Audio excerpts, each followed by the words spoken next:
Dans la vie, soit tu gagnes, soit tu apprends. Mais à l'arrivée, tu gagnes toujours. On va parler d'ancrage émotionnel aujourd'hui. Et comment, à travers les hauts et les bas de la vie, tu peux ancrer en toi un instinct émotionnel pour toujours aller de l'avant. Tu as trois moyens. Le premier moyen, c'est simplement la visualisation. En visualisant dans ton appartement, là où tu habites, ou simplement dans ton environnement, ça peut être sur tes vêtements, qu'importe.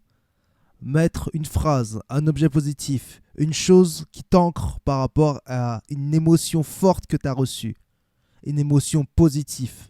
Ça peut très bien être le collier de ta grand-mère, qui te rappelle en fait simplement de toujours aller de l'avant, de te battre. Ça peut être une phrase motivante que tu as écrit ou d'une personne qui t'inspire.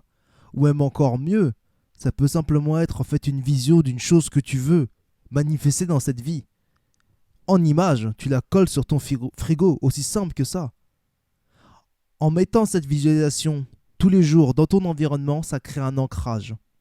Et ça fait que notamment dans les jours où tu es dans un bas, rien que le fait que tu le vois, ça fait que ça continue en fait à maintenir cet instinct et cette puissance émotionnelle.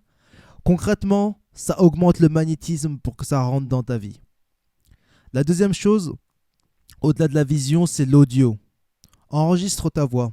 Enregistre ta voix avec ta volonté.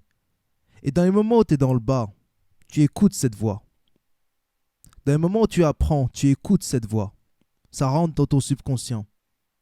Et ça fait que quand tu gagnes, en fait c'est simplement la résultante. C'est pareil. C'est en fait la montée en puissance. C'est simple de se laisser aller quand tu vas vers le bas. Mais là où c'est encore beaucoup plus fort, c'est lorsque tu apprends, lorsque tu montes à cette descente émotionnelle, d'ancrer une force positive. Que ce soit la vision ou justement le son par rapport à ta propre voix et ta volonté. Et enfin, dans un troisième temps, c'est le timing. Ton cerveau a un moment de la journée, même deux moments de la journée, où en fait il a la porte du subconscient qui est grande ouverte. Il est sur des ondes θ et c'est donc le matin et le soir. Si tu implémentes ces mêmes techniques le matin et le soir, elles vont être encore beaucoup plus imprimées dans ton subconscient.